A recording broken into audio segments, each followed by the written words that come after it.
Good morning friends, मैं हेमंत शर्मा आज एक बार फिर आपके सामने कक्षा 12वीं में विषय जीव विज्ञान जिसके तहत अपना अध्याय 3 चल रहा था पार्ट 3 का आज अपन बात करेंगे। वीडियो जो भाग है 7वां भाग। अभी तक अपन इसके लगातार धीरे धीरे करके छोटे छोटे टुकड़ों में हिस्सों में पढ़ रहे हैं। आज हम इसका नया भाग बनाए 7वां भाग। इसके अंदर हम पढ़ेंगे आपके आज का जो मुख्य बिंदु जो है अपने अध्ययन का, दो बिंदु खास है। एक तो है भ्रूण का परिवर्तन, यानी भ्रूण का किस प्रकार से निर्माण होता है, और दूसरा है बीज का परिवर्तन, यानी पादप में जो बीज जो बनते हैं उन बीजों का विकास के हिसाब से होता है। तो आज का हमारा जो अध्ययन करने के जो बिंदु है उसमें भ्रूण का परिवर्तन और बीज का परिवर्तन है। भ्रूण का परिवर्तन कई बार परीक्षाओं में पूछा जा चुका है, कई बार इसमें सवाल आते हैं। बीज का परिवर्तन इसमें कुछ चीजें पूछी जाती है, उसमें देखिए बीजों के प्रकार आते हैं, वो आपसे पूछा जाता है। तो आज का वीडियो के अंदर शुरू करेंगे ये दो वीडियो, दोनों टॉपिक आज अध्ययन करेंगे। चलिए शुरू करते हैं। नंबर फर्स्ट अपन लेते हैं स्टार्टिंग।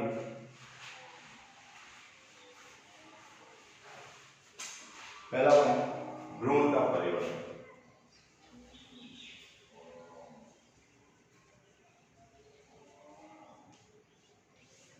अपन ने पिछले वीडियो में पढ़ा था कि आवृत्ति पादपों में द्विनिषेचन की क्रिया संपन्न होती है।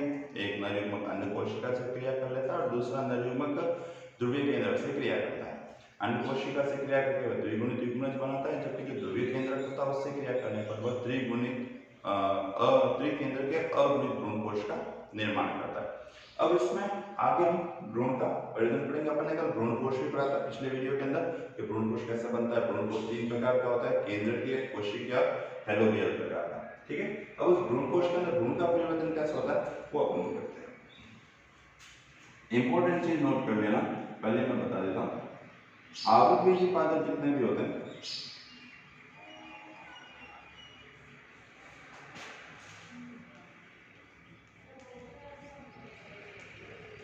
आवृतबीजी पादपों में भ्रूण परिवर्तन का अध्ययन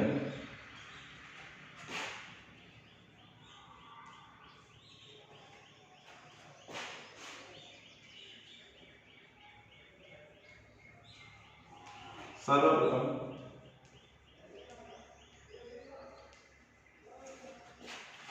हेनस्टीन एक वैज्ञानिक है,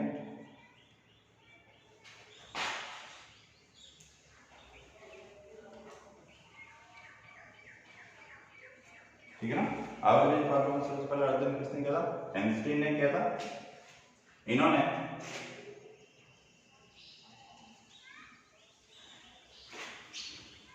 कैप्सेला बर्सा पेस्टोरिस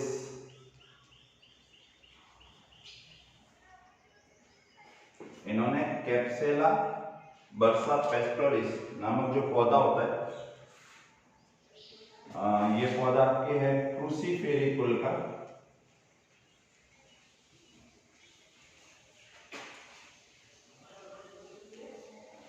उसके अंदर सबसे पहले इन्होंने भ्रूण परिवर्तन की क्रिया का अध्ययन किया था। निषेचन के बाद जो भ्रूण बनता है आवृतबीजी पादपों में, सवाल ये कई बार पूछा जा चुका है, हेनस्टीन का नाम पूछा जा चुका है और इस पादप का नाम और इसके कुल का नाम आपसे परीक्षा में पूछा जा चुका है। आवृतबीजी पादपों में जो भ्रूण के परिवर्तन का अध्ययन होता है सर्वप्रथम किसने किया था? हेनस्टीन ने किया था। इन्होंने किसमें किया था? कैप्सुला बर्सा पेस्टोरिस यानी जो क्रूसीफेरी कुल का सदस्य है उसमें इन्होंने क्रिया की। ठीक, अब आगे क्या होता है? भ्रूण परिवर्तन की क्रिया संपन्न होती है। यदि अपन इसको स्टेप बाय स्टेप समझें, मैं आपको इस क्रिया को सारा स्टेप बाय स्टेप समझा देता हूँ, आप उसको बाद में सम्मिलित रूप से लिख दीजिएगा।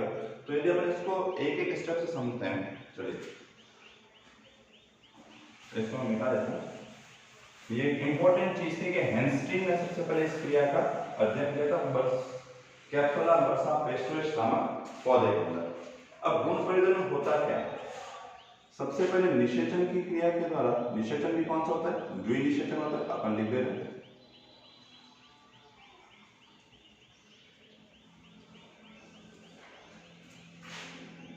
द्विनिषेचन की क्रिया में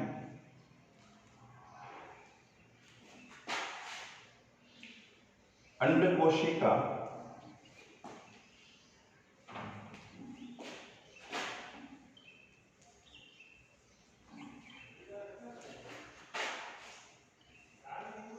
नर युग्मक,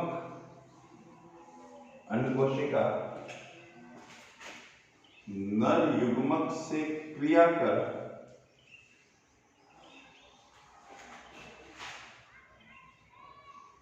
द्विगुणित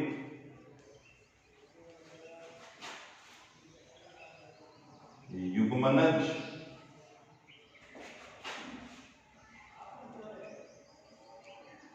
का निर्माण करती है।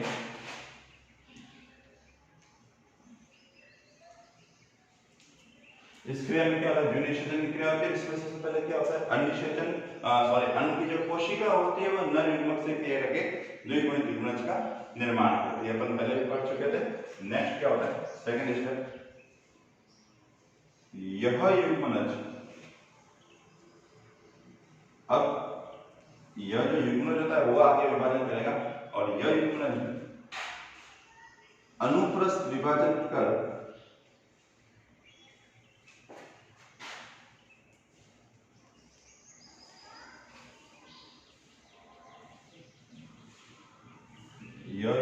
अनुप्रस्थ विभाजन कर दो कोशिकाओं का निर्माण करता है।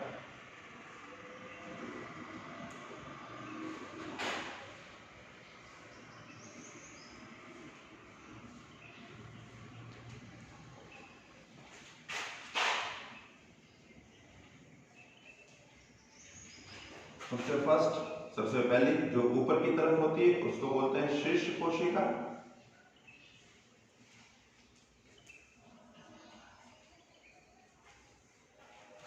और जो नीचे की तरफ स्थित होती है उसको बोलते हैं आधारीय कोशिका।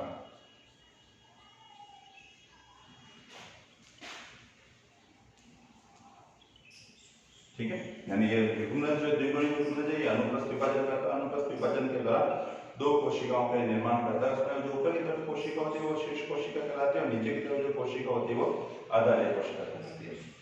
तीसरा पॉइंट आप ले लेते हैं, क्योंकि पॉइंट से क्या थोड़ा समझने में आसानी रहेगी। आप इसके बाद में एक प्रकार लिख सकते हैं, यह शीर्ष कोशिका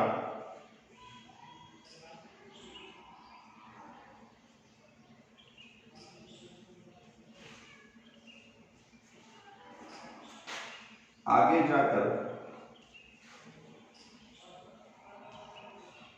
निभाग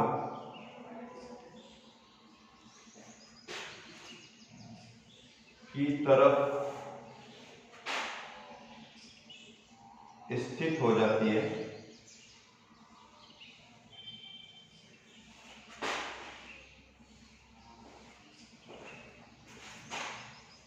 जबकि आधार कोशिका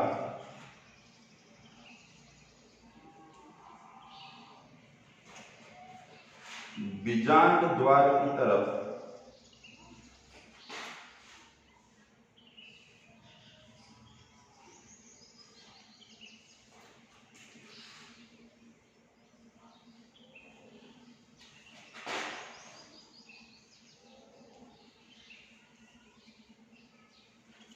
बीजांड द्वार की तरफ स्थित हो जाती है। यानी होता क्या है, यह शेष कोशिका वापस आगे की तरफ गति करते हुए थोड़ी विकसित होती है और निभाग की तरफ स्थित हो जाती है, जबकि आधार की जो कोशिका होती है, नीचे की कोशिका होती है, वो धीरे नीचे की तरफ गति करते हुए कहां पर चले जाती है, बीजांड द्वार की तरफ स्थित हो जाती है। ठीक है, अब आगे क्या होता है, नंबर 14, शीर्ष कोशिका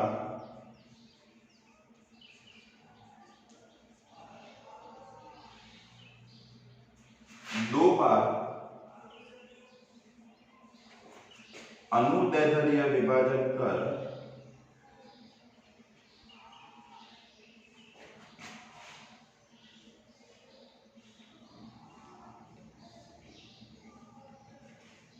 यानी पहले एक अनुदैर्ध्य विभाजन करती है जिससे 2 कोशिका बनती है और फिर वह दोनों कोशिका वापस अनुदैर्ध्य विभाजन करके 4 कोशिका बनाती है।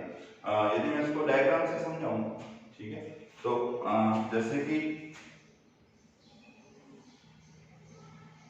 ये अपन ने बीजांड वाला भाग ले लिया, ये इसके ऊपर की शीर्ष कोशिका होगी, ये नीचे की आधार कोशिका होगी। अब अनुदैर्ध्य विभाजन यानी कि सीधा खड़ा विभाजन होता है, तो ये कोशिका 2 भागों में बढ़ जाएगी, 1 और 2, ठीक है। फिर क्या होगा, ये दोनों जो कोशिकाएं यानी दोनों जो शीर्ष कोशिकाएं ये वापस अपने अंदर और अनुदैर्ध्य विभाजन करेगी और ये इस प्रकार से बन जाएगा, एक विभाजन इधर होगा और एक विभाजन इधर हो जाएगा। टोटली कोशिका बन जाएगी 1 2 3 और 4, ठीक है। तो यहाँ पर क्या होता है, शीर्ष कोशिका 2 बार अनुदैर्ध्य विभाजन करती है और अनुदैर्ध्य विभाजन करने के बाद में एक 4 कोशिकीय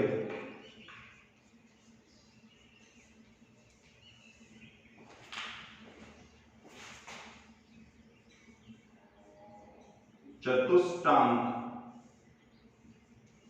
बनाती है। यानी कि हुआ क्या, अभी तक में अपन ने नर युग्मक मादा युग्मक से क्रिया की, यानी कोशिका से क्रिया की, युग्मनज बन गया।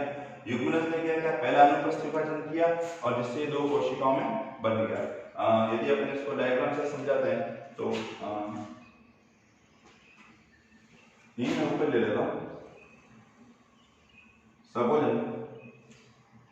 ये बीजांड, इसमें ये बन गया आपकी द्विगुणित युग्मनज, ठीक है। द्विगुणित युग्मनज ने अनुप्रस्थ विभाजन किया यानी कि तिरछा विभाजन किया। सपोज इसने ये तिरछा विभाजन कर लिया, होगा क्या, एक कोशिका ऊपर की तरफ चली जाएगी, एक कोशिका नीचे की तरफ चली जाएगी। ऊपर वाली जो कोशिका है इसको अपन बोलेंगे शीर्ष कोशिका और नीचे वाली जो कोशिका है इसको अपन बोलेंगे आधार कोशिका, ठीक है। फिर क्या हुआ, शेष कोशिका, ये अपन ने बीजांड ले लिया, ये इसकी है शीर्ष कोशिका। यह शीर्ष कोशिका क्या करती है, अनुदैर्ध्य विभाजन करती है, यानी कि ये ऐसे टूट जाती है। जैसे टूटेगी ये 2 छोटी कोशिकाओं में बट जाएगी। एक कोशिका अनुदैर्ध्य विभाजन किया, 2 कोशिकाओं में बढ़ जाएगी। अब ये दोनों कोशिकाएं फिर से अनुदैर्ध्य विभाजन करेगी, यानी ये भी 1 से 2 भाग में और ये भी 1 से 2 भाग बढ़ जाएगी और ये आपस में क्रिया करके एक चतुर्कोशिकीय रचना बनाती है। 1 2 3 और 4, एक चतुर्कोशिकीय रचना का यह निर्माण करती है, जिसको अपन बोलते हैं चतुष्टांग। तो अपन यहाँ पे लिखा शीर्ष कोशिका 2 बार अनुदैर्ध्य विभाजन कर एक 4 कोशिकीय चतुष्टांग का निर्माण करती है। आगे अपन लेते हैं, मैं इसको मिटा देता हूं एक बार।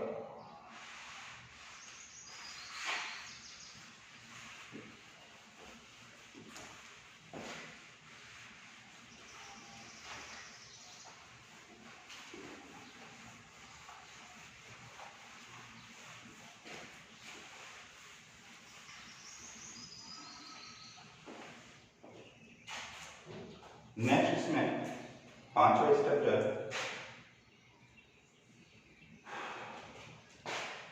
चतुष्टांग की कोशिकाएं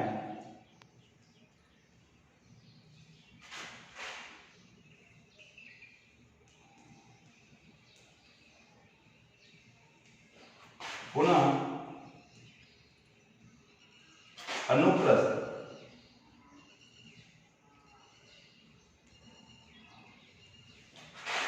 विभाजन कर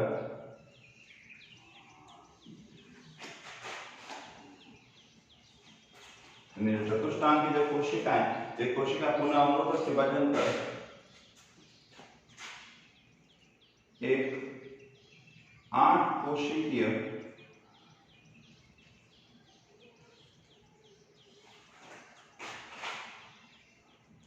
अष्टांशक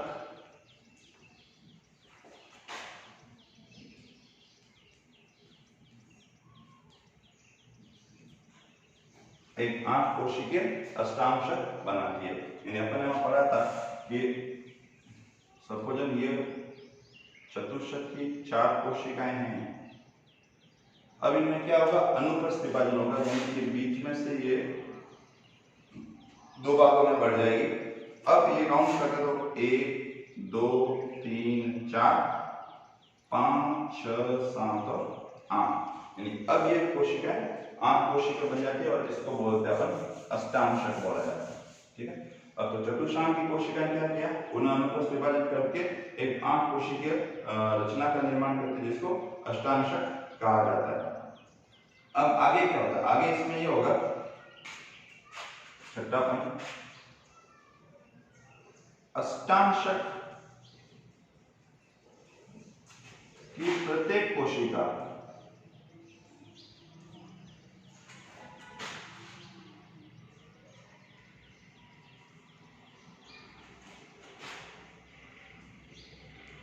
परिणत विभाजन कर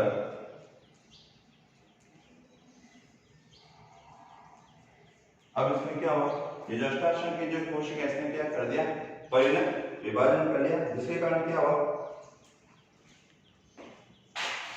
8 कोशिकीय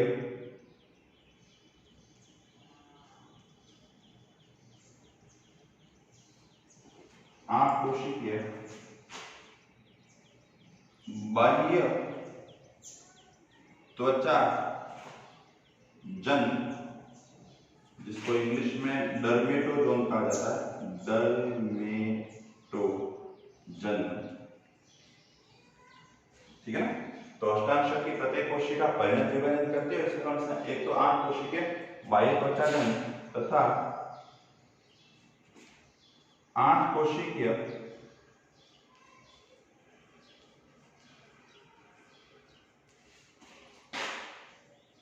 अंतः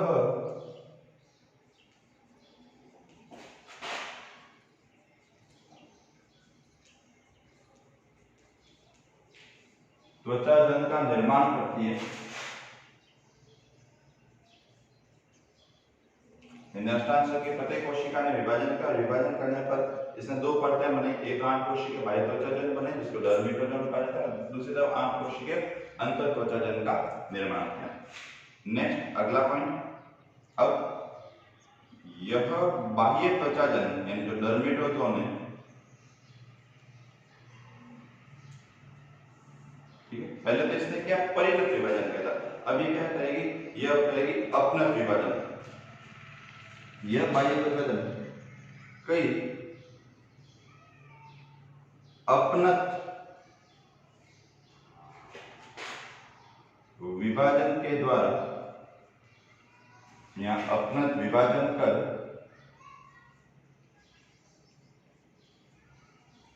भ्रूण की बाह्य त्वचा का निर्माण करता है।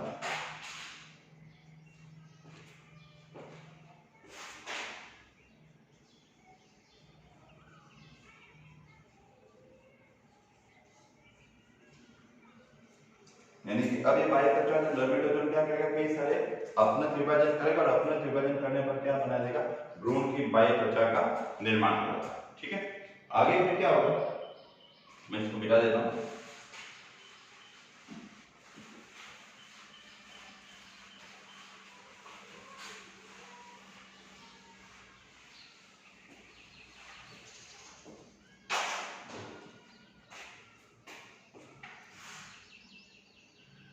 नमा पॉइंट था।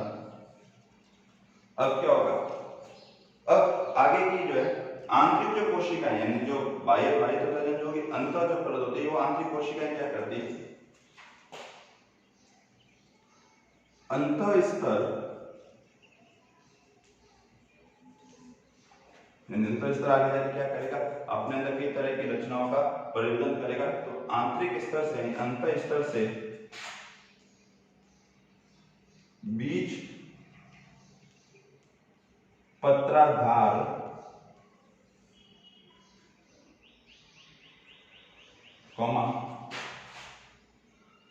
प्राएदा यानी प्रोकैम्बियम तथा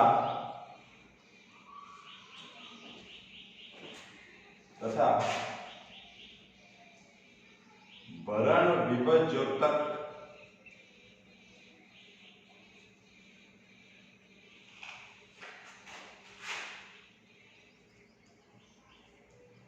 का निर्माण होता है।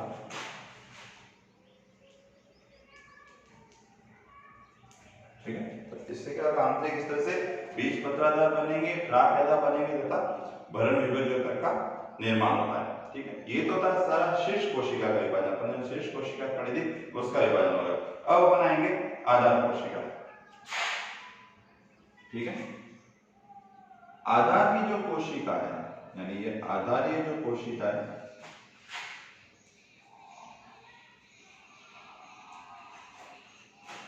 यह अनुप्रस्थ विभाजन कर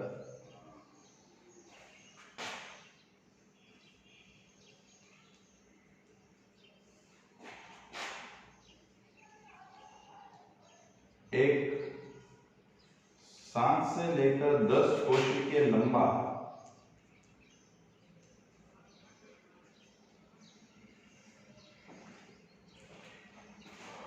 से लेकर 10 कोशिकीय लंबा नीलंबक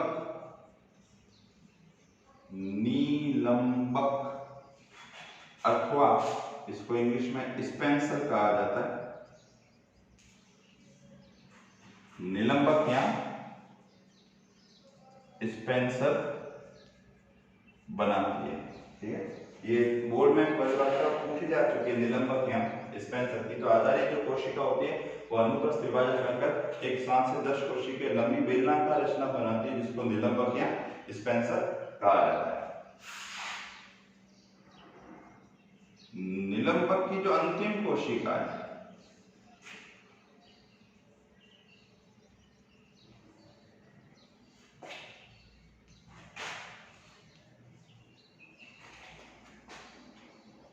आकार में मोटी होकर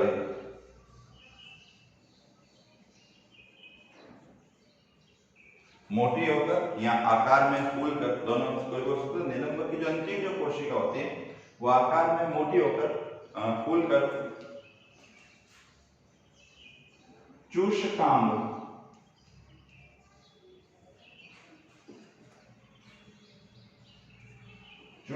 का निर्माण करती है।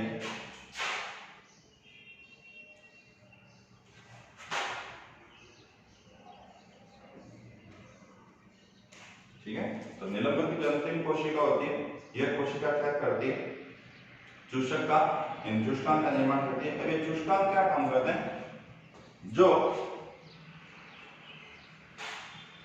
भ्रूण कोश से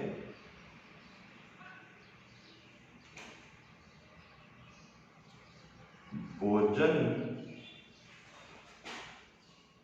के अवशोषण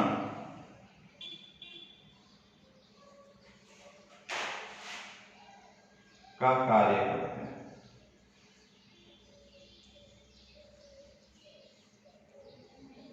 ठीक है भाई, यानी निलंबक की जो अंतिम कोशिका होगी वो आकार में क्या हो जाएगी, मोटी हो जाएगी, बेलन के आकार की हो जाएगी, या इसको अपन मुद्राकार बोलते हैं, मुद्गर के आकार की हो जाती है, जिसको अपन चूषकांग बोलते हैं। चूषकांग का इंग्लिश वर्ड होता है, मैं आपको बता दूं तो लिखा होता है, इसको इंग्लिश में बोलते हैं अस्टोरिया। अस्टोरिया, कहीं किताब में उसको हिस्टोरिया बोलते हैं, हिस्टोरिया। तो निलंबक की अंतिम कोशिका होती है, आकार में मोटे होते हैं, चूषकांग का निर्माण करता है। चूषकांग यानी जो चूसने का काम करता है। ये क्या चूसता है, ये भ्रूण कोश से क्या करता है, भोजन का अवशोषण करता है।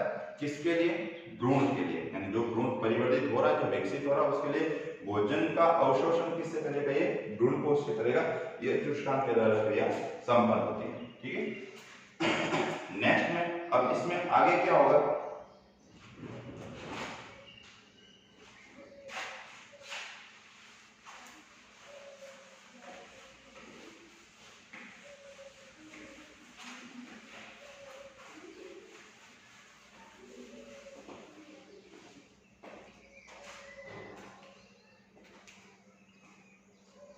अब इसमें ये होगा आगे कि जो शीर्ष कोशिका है,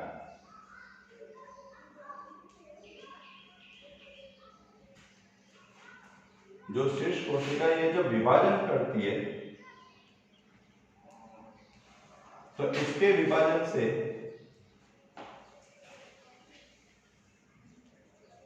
कई कोशिकाएं बनती है।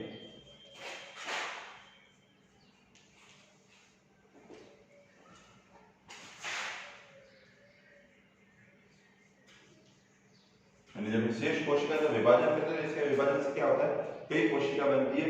यह कोशिकाएं भी लगातार विभाजन करती है।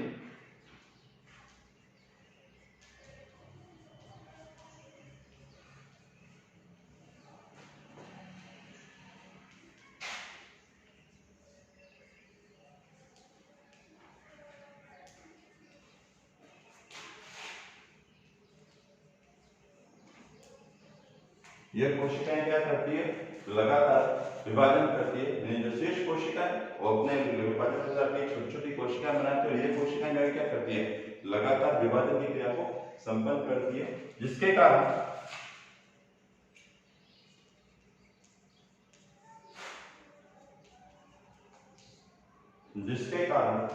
भ्रूण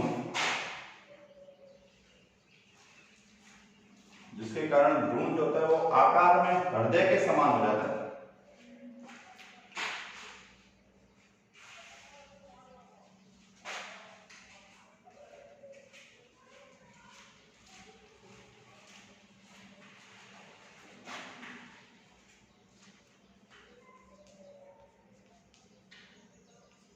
ठीक है, तो शेष जो कोशिका होती है विभाजन से कई कोशिका बनाती है और प्रत्येक जो कोशिका होती है वो लगातार क्या करती है, विभाजन करती है, जिसके कारण भ्रूण क्या होता है, आकार में हृदय के आकार का या हृदय के समान दिख जाता है। आगे क्या होता है, अभी हृदय कारण होगा तो इसमें क्या होगा, इस कारण यानी हृदय कारण क्या हो जाता है, इस कारण भ्रूण में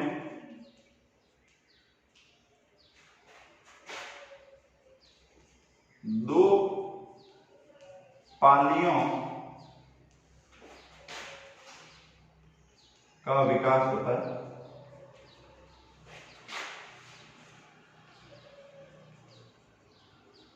जो हृदय जो होता है वो क्या हो जाता है, दो भागों में बढ़ जाता है, दो पालियों का विकास हो जाता है और यह पालियां आगे जाके किसमें बदल जाती है,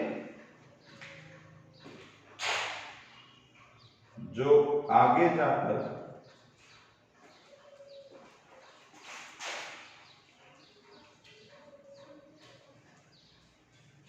बीज पत्र में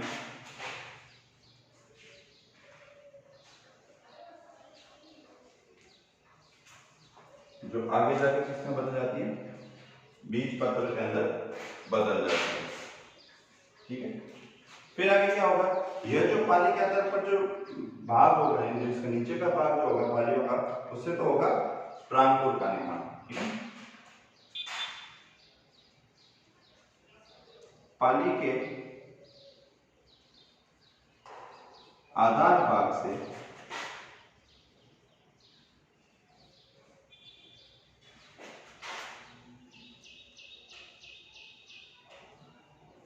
प्रांकुर का विकास होता है।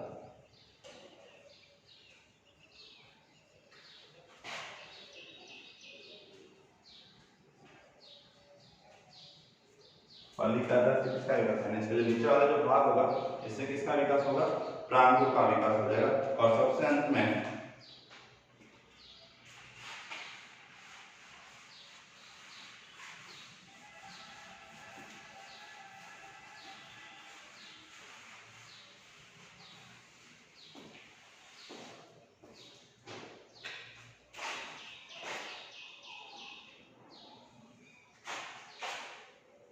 यह प्रांकुर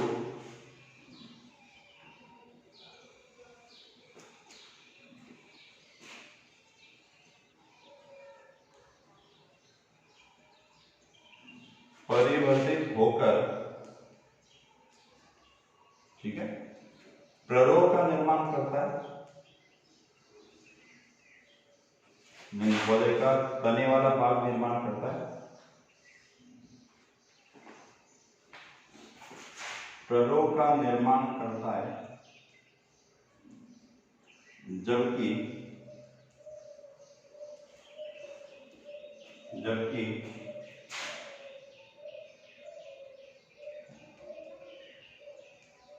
मूलांकुर वाला भाग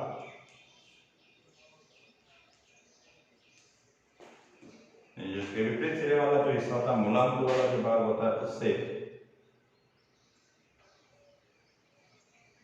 जड़ का निर्माण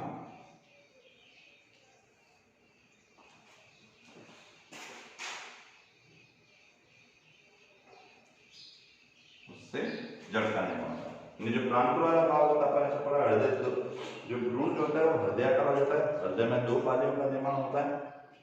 पाली का जो नीचे वाला भाग होता है उसके आधार भाग से, पाली का आधार भाग से प्राणपुर बन जाता है, और यह प्राणपुर आगे परिवर्तित होकर प्ररोप यानी कि पौधे का वो वाला भाग जो जमीन से ऊपर पाया जाता है, इसमें जड़, तना, पत्तियां, शाखाएं सब आ जाती है, वो प्ररोप का निर्माण करता है। जबकि जो उसके विपरीत सिरे वाला जो हिस्सा होता है उसको मूलांकुर कहा जाता है, और यह मूलांकुर जिसको अपन मूल है, नाम से स्पष्ट है, मूल यानी कि जड़ का निर्माण करता है। और सबसे लास्ट में अंतिम पॉइंट 16वां नंबर जो होता है, अब लास्ट में कहता है इन बीज पत्रों में, यानी कि जो बीज पत्र जो होते हैं,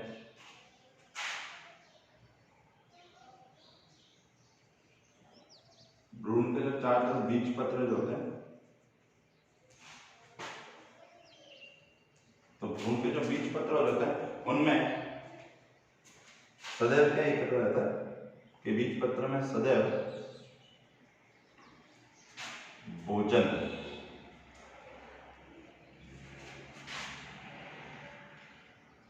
इकट्ठा रहता है।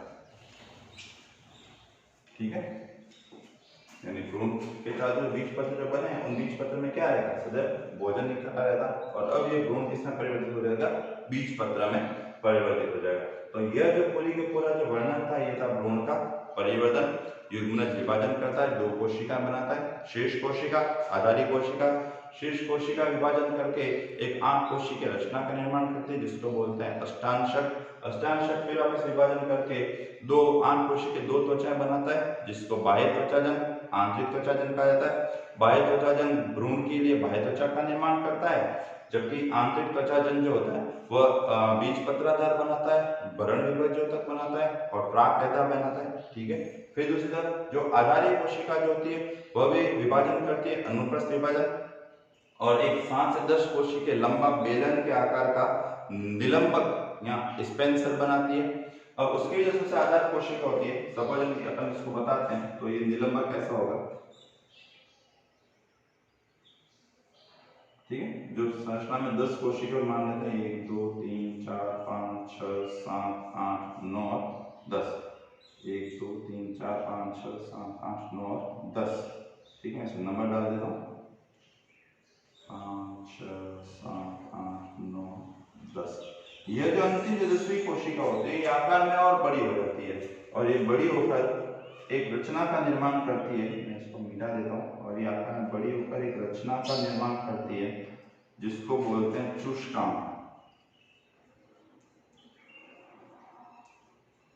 और ये चुष्कांगी भोजन के अवशोषण का कार्य करते हैं, भ्रूण कोश से भ्रूण के लिए भोजन का अवशोषण करती है। ठीक है, फिर क्या होता है, जो शीर्ष कोशिका होती है वो लगातार विभाजन करती है। विभाजन करने से जो उसकी जो कोशिकाएं जो होती है, उन कोशिकाओं में